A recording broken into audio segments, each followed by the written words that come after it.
Muchas gracias por la invitación. Me da mucho gusto ver muchas personas conocidas en este foro. Bien, la doctora ya nos habló y nos platicó mucho de la evidencia que hay sobre el apego a tratamiento. Vamos a tratar de aterrizarlo un poquito más hacia la vida real, ¿no? Hacia cómo nos enfrentamos, ustedes sobre todo, cómo se enfrentan el día a día con esta enfermedad, y con ello ver cuál es esta parte del apego a tratamiento, ¿no? En donde podemos incidir como pacientes, como médicos, y podemos ya incluir a organizaciones, ¿sí? Si me pueden ayudar con la presentación, por favor.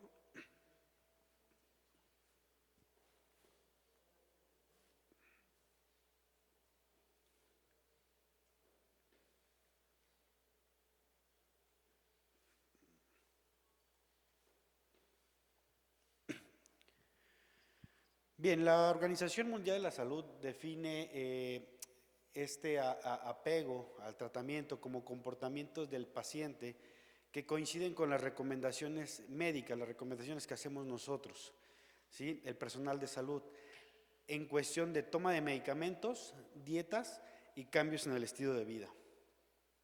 La baja adherencia a este tratamiento es uno de los principales factores para presentar un descontrol de la enfermedad. Es importante prevenir el avance de la enfermedad. ¿Cómo lo vamos a hacer? Con un adecuado apego al tratamiento. Bien, algunos de los factores ya mencionados por la doctora, fíjense cómo son, por ejemplo, que ya lo mencionaba mucho, el olvido de los horarios para la toma de los medicamentos. La dificultad en la toma, ¿no? Muchas veces podemos decir, ¿por qué no se toma el medicamento el paciente? Lo más fácil sería decir, se le olvida, ¿no? Pero hay que ver el paciente a qué se dedica, en dónde trabaja, si sus horarios laborales interfieren con estos horarios ya establecidos por el médico, ¿no? Si la información es insuficiente, sabemos que una consulta de 20 minutos no basta para resolver todas las dudas que tienen ustedes. Entonces es importante esa parte. Entender las indicaciones. Cuando se van de alta, los pacientes se llevan una hoja con todo su historial y un resumen de las indicaciones, y muchas veces es complejo entender, y a veces por pena no le decimos al doctor, oiga, esta parte no la entiendo. Y el estilo de vida que les comentaba. Bien, lo vamos a hacer un poquito más didáctico, ¿sí? Casos clínicos enfocados hacia los pacientes con hipertensión pulmonar. Fíjense bien, este es un paciente, un hombre, 39 años de edad, es originario y vive en Durango.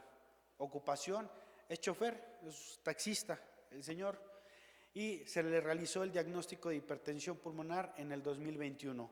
Previo a esto, durante la adolescencia, tuvo múltiples visitas hospitalarias, no sabían qué tenía, ¿sí? Y hasta que estuvo hospitalizado en el 2021, se le realizó el diagnóstico de hipertensión arterial pulmonar y se le inició tratamiento.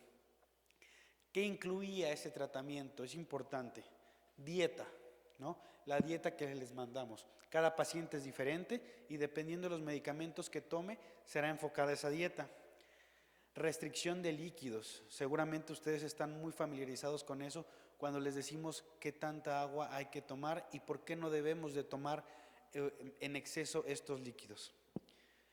Tratamiento específico, ya el medicamento que es para la hipertensión pulmonar, el tratamiento diurético, muchos de los pacientes, no todos, pero muchos de los pacientes tienen este tratamiento diurético y es importante tenerlo en cuenta, y algunos van a tener también tratamiento con anticoagulación.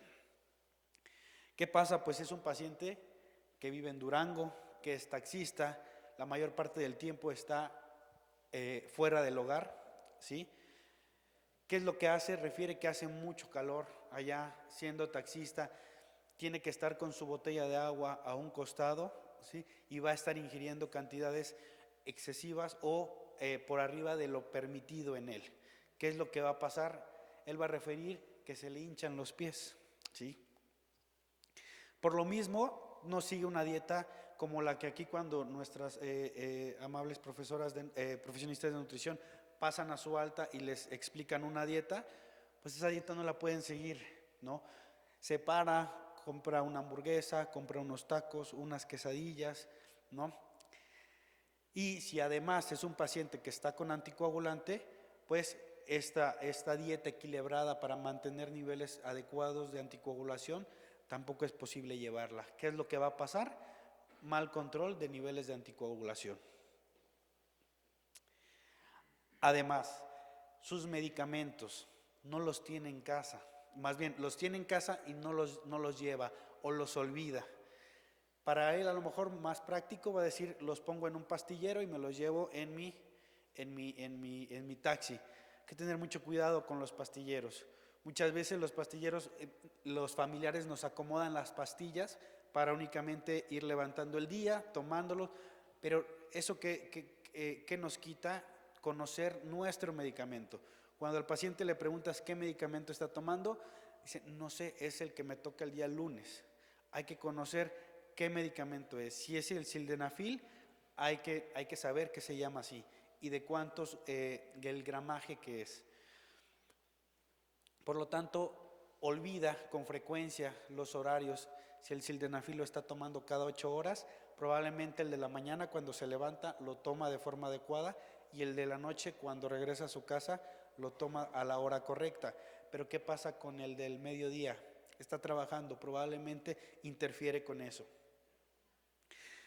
¿Qué es lo que va a pasar? Invariablemente el paciente no va a tener un adecuado apego y va a recurrir en hospitalizaciones. ¿Sí? En un año, 3 hospitalizaciones por descompensación.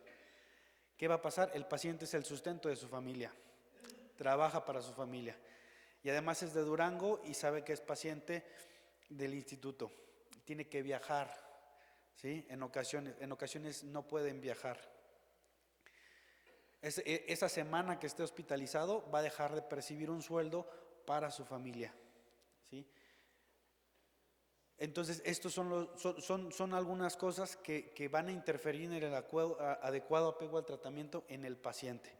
Vamos a ver un caso clínico diferente, ¿sí? ¿Cómo podemos ayudar? Hay ciertas cosas que no vamos a poder cambiar o que difícilmente vamos a poder cambiar respecto al caso previo, pero miren, una mujer de 26 años, originaria y residente de Guadalajara, ocupación es recepcionista. Le realizaron el diagnóstico de hipertensión arterial pulmonar en el 2020. ¿Ella qué tiene de tratamiento? De igual forma, dieta, restricción de líquidos, está con su tratamiento específico y también tiene tratamiento diurético. ¿Cómo se desenvuelve ella en el día a día? Lleva una dieta adecuada, como aquí se le recomendó. Refiere que únicamente toma de 1 a 1.2 litros de agua al día, incluyendo sus sopas. Cuantifica todo lo que toma, ¿sí? Se pesa todos los días. La paciente detecta si comienza a incrementar de peso y lo asocia a que está tomando más líquidos. Monitoriza sus signos vitales en casa.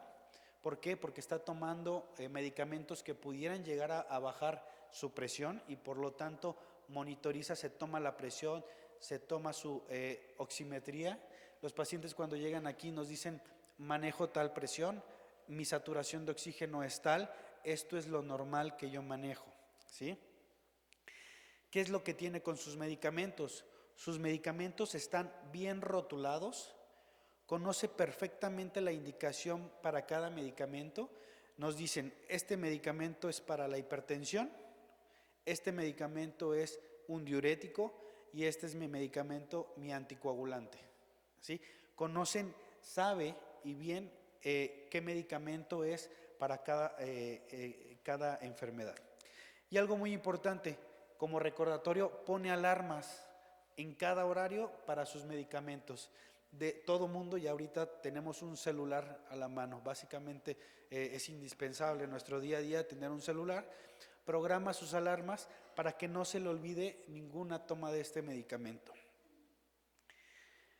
Pero no solo se queda ahí, investiga acerca de su enfermedad, en su computadora, entra a internet, busca foros como este y investiga acerca de la enfermedad de hipertensión arterial pulmonar.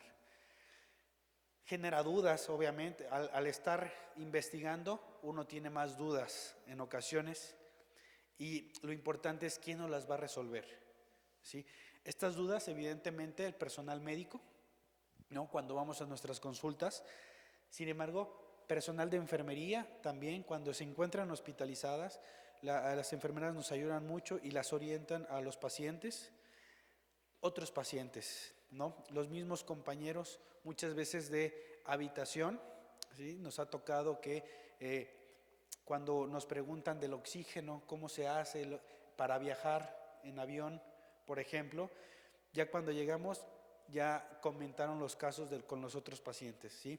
Entonces es un círculo, es todo un grupo de donde podemos obtener esta información. Parte importante que ya lo comentaba la doctora, la familia conoce la enfermedad también. Esto es muy importante, que la familia sepa cuál es el diagnóstico del paciente, qué medicamentos toma, es también importante, y el apoyo que tiene. Oye, ¿ya te tomaste tu medicamento? No, ya se te olvidó, no te lo has tomado, ¿sí? Esto es muy importante. Por otra parte, acude sin falta a sus citas de seguimiento, ¿sí? Cada 8 meses, el tiempo que le toque estas citas, acude sin mayor problema, se toma sus medicamentos. Cuando llega a la consulta con nosotros, ya tiene sus medicamentos, tiene su prueba de caminata de 6 minutos y ya lo podemos ver de forma integral. Con todo esto, ¿qué es lo que ha pasado con ella? La paciente no ha tenido hospitalizaciones en el último año, puede seguir realizando sus actividades, su trabajo, su vida laboral de la forma más cercana a la normalidad posible, ¿sí? Y afortunadamente no tiene hospitalizaciones. Bien, esto es muy importante, es algo que quería ponerles de ejemplo en cuanto a la adherencia al tratamiento. Son diferentes razones que podemos tener, diferentes situaciones que conllevan al no apego estricto del paciente en cuanto a sus medicamentos. Es fundamental la adherencia del tratamiento, un adecuado control de la enfermedad a largo plazo y evitar complicaciones. Esto es muy importante, es una responsabilidad compartida, médico, paciente, familiares, ¿sí? Un buen apego a tratamiento mejora la calidad de vida. El objetivo de todos aquí, de nosotros, de ustedes, es una mejor calidad de vida, que ustedes puedan hacer su vida completamente o lo más cercano a la normalidad posible. Y esto es muy importante, todos somos un equipo, ¿sí? Pacientes, enfermeras, médicos, organizaciones, todos somos un equipo. Muchas gracias.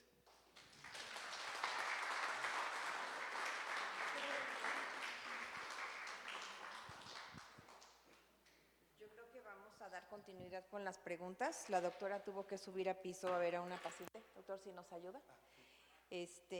Básicamente son preguntas relacionadas al abasto de medicamentos. Yo voy a platicar la parte de la asociación, como lo hemos visto, y luego ya el doctor las repercusiones. El abasto de medicamentos es algo que se sale de las manos incluso del mismo doctor. No está en sus manos proveerle lo que el sistema, lo que las farmacias no tienen. Nosotros desde acá hacemos un poco de gestión o mucho de gestión buscando que el desabasto en las farmacias y en los institutos sea efectivo. En el ISSSTE está mucho mejor la situación de abasto, cosa muy contraria en el IMSS, y aquí pues también está a cuentagotas. Sé que es difícil, son temas que a nosotros no nos gustaría ver y nos gustaría más bien que las autoridades entendieran que esto va en retroceso a la salud del paciente, que lo que ya habían ganado en obtener medicamentos por algunos meses, Riociguado, Macitentan, ahora va para atrás. Hay preguntas que se enfocan al hecho de que si tomaban dosis, por ejemplo, de Uptravi de 1.200 miligramos y por el desabasto va a tener que bajar a 400, ¿cuál es la repercusión en la salud? La toma de furosemida, doctor, es otra pregunta. ¿Qué pasa si tiene indicada una pastilla cada 24 horas y solo se toma la mitad? Y así como hay varias que hacen esa mención. Entonces, sí, el abasto de medicamentos pues va a ser algo que también a ellos como médicos, como instituto, los va a meter en problemas en algún momento, pero eso me gustaría que lo explicara más el doctor.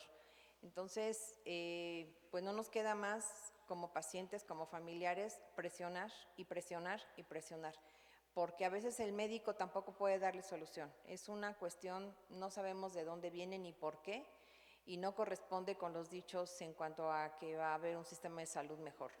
Entonces, vamos a hacer lo propio. Conviértanse en sus propios gestores, porque nosotros no podemos llegar a ocupar o a intervenir en casos particulares, así que nos queda más que ir, meter, hay unas cajas de buzones de quejas, úsenlos, en algún momento deben de servir, por lo menos que estén en conocimiento. Entonces, quisiera ver la parte médica, qué repercute con la baja de dosis, con el desabasto y con las repercusiones en cada paciente. Gracias. No, gracias a usted. Bien, preguntas. La primera, el diurético. Es importante mencionar que si está con una dosis de diurético ya establecida por el doctor, ¿sí? Es importante seguirla al pie de la letra, ¿no? Cuando nosotros disminuimos las dosis de los medicamentos por cuenta propia, más adelante comienza a haber repercusiones.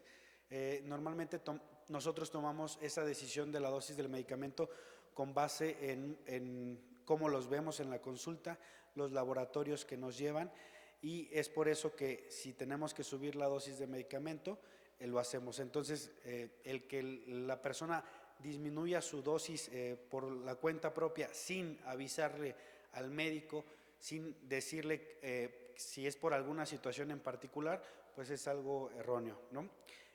La otra parte en cuanto el abasto de los medicamentos, pues bueno, sí es una situación que hemos tenido, no solo, me imagino, no solo Secretaría de Salud, sino ISSSTE, IMSS, y cada institución debe tener su propia logística de la adquisición de los medicamentos, sobre todo medicamentos como los que nosotros utilizamos, ¿no? Nosotros por nuestra cuenta, pues el servicio realiza todas las gestiones dentro del hospital, dentro del instituto, que es lo que corresponde como médicos, hacer la solicitud del medicamento con base al número de pacientes que tenemos, sus diagnósticos, justificando el que requieren ese tratamiento, ¿no? Y es por eso que los pacientes se hospitalizan, se les realiza cateterismos, porque tenemos que tener también la evidencia del sustento, ¿no?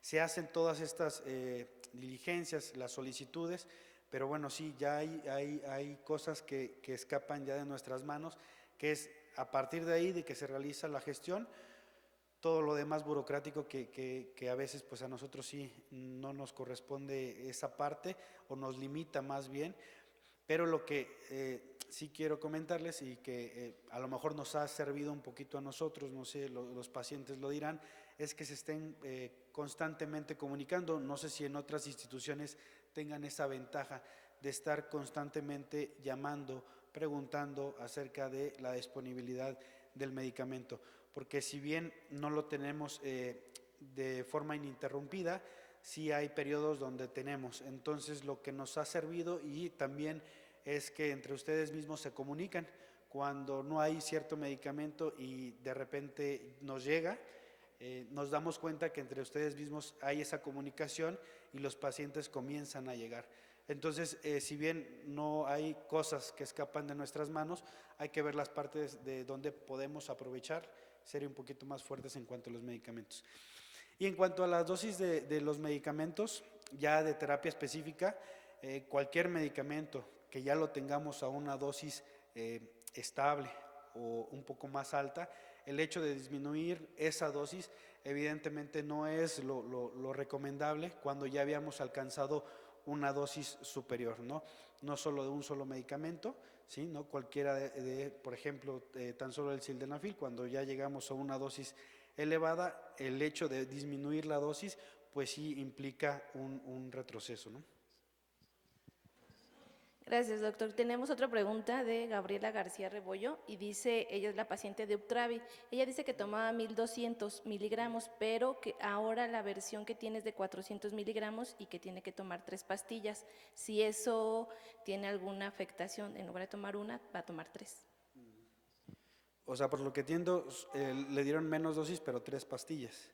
Sí, mientras la dosis siga siendo la equiparable, pues no representaría mayor problema. Ujú.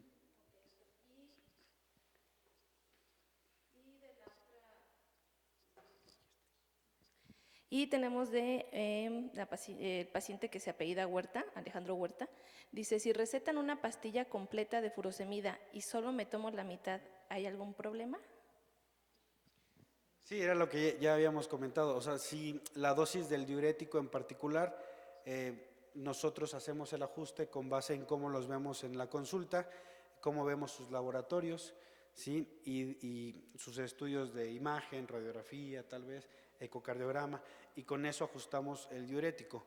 Si la recomendación fue de una pastilla completa y solo está tomando media, bueno, probablemente vaya a tener repercusión más adelante. Sí, muchas gracias. Este es un ejemplo perfecto, ¿no? De cómo es el ajuste junto con el médico, no de manera personal. Y bueno, este otro caso es solo para demostrar que no solo en los institutos de salud es el problema o estos temas del medicamento. Escribe Arturo Martínez que en el caso de él tiene seguro de gastos médicos mayores y lleva 2 meses sin tomar Bosentan porque la aseguradora dice que no hay existencia en las farmacias. ¿Cuál es su pregunta, Damaris? Al final es un tema de cómo la afectación no solo se da a nivel de IMSS, ISSSTE o estos institutos, sino en el caso de él tiene seguro de gastos médicos mayores, pero su aseguradora le dice que el medicamento no hay y entonces lleva 2 meses sin tratamiento de Bosentan. Ciertamente cuando hay estas situaciones, sobre todo en la parte privada, la recomendación es que se comuniquen directamente con el laboratorio. Creo que eso es importante porque, como sabemos, no solamente en público, sino en privado también hay una serie de actualizaciones o requisitos desde el punto de vista administrativo. Entonces, mi recomendación sería cuando haya esas situaciones, se comuniquen directamente al laboratorio. Todos los laboratorios tienen líneas directas de atención y de esa forma pueden saber si hay alguna situación especial de algo que por llegada de medicamento, situaciones fuera de propiamente el laboratorio como aduana, por ejemplo, que a veces llega a pasar, pero creo que es la mejor forma en la cual ellos puedan tener el seguimiento y que vayan alertando que son pacientes que no pueden quedarse sin tratamiento, eso es súper importante. Doctora, una más. Hay una paciente, su perfil se hace llamar Destellos de Esperanza y pregunta, toma Macitentan y Riociguat desde hace un mes, toma Macitentan y Riociguat y hace un mes le agregaron Tivazo. Se ha sentido muy mal, disminuyó su capacidad física, pero su médico indica que no es conveniente quitarlo. Tivazo es un medicamento que es treprostinil inhalado y es un medicamento que ha sido en esa presentación solo para los pacientes que tienen hipertensión pulmonar del grupo 3, es decir, pacientes que tienen afección del parénquima pulmonar y que les dio hipertensión pulmonar. La combinación de Riociguat y Macitentan queda como en esa saber la razón de o si tiene alguna combinación de alguna enfermedad de tejido conectivo, que por eso le dieron esos 3 medicamentos. Treprostinil es un medicamento de las vías que recuerdan que platicamos, que son 3 vías, que las que hacen regulan las sustancias que aprietan los vasos y hacen que se dilaten, es como ese objetivo. Esa vía, ese medicamento que se llama treprostinil, es un medicamento que de las vías son de los prostanoides que hacen que se dilaten los vasos. Ese medicamento inhalado particularmente, una de las cosas que provoca es como sensación de tos, como cuando nos enfermamos de la garganta, un poco de dolor, un poco de congestión, duele para deglutir un poco y esa es la sensación que es bastante incómoda o puede ser muy incómoda.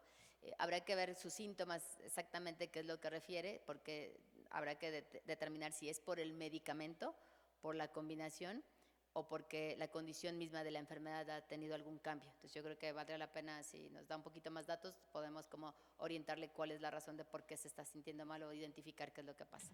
Escribimos eso a la doctora. ¿Más preguntas? Creo que son todas. Nuevamente, doctora. Perdón, ahorita vamos con la última de aquí, Laura, dame un minuto. Doctora, otra vez, el abasto del medicamento. Sí, aquí es complicado y todos tenemos que tener paciencia en ese aspecto. Creo que afortunadamente hoy día tenemos ya más posibilidades que en varias de las instituciones hay medicamento. Es cierto y va fuera del control a veces de nosotros como médicos, como pacientes, como inclusive los mismos sistemas de salud, va más allá, ¿saben? Entonces yo les pediría tener un poco de paciencia. Ciertamente, si en esa suspensión de los medicamentos tenemos nosotros que darles alternativas para pasar a medicamentos que de pronto venían tomando, pero retomarlos para no quedarse sin tratamiento. Es un poquito ahí, no hay respuesta específica para esa pregunta, pero solamente tener paciencia y esperar que poco a poco tengamos todos más posibilidades. Esto ha sido histórico, todas nuestras enfermedades al tiempo, cuando iniciaron, por ejemplo, pacientes con VIH, el tratamiento de pronto no era frecuente, ahora ya cada vez ya es la constancia, pacientes con diabetes, con hipertensión, todas esas enfermedades que suceden en nuestras condiciones, con el tiempo ya se va regularizando todo. Entonces, tener un poquito de paciencia al respecto, pero bueno, pues lo otro que podemos sí, y avisarnos para que nosotros podamos ver alternativas que mientras tanto, en lo que llegan los medicamentos, sí. Ok, buenos días. Bueno, mi pregunta va en cuanto a esto de que no hay el medicamento y por eso algunos pacientes de repente decimos voy a tomar menos. ¿Qué es menos peor si no tenemos acceso? Hay medicamentos que son muy caros. ¿Qué me conviene más, tomar menos o dejarlo de tomar hasta que lo consigo?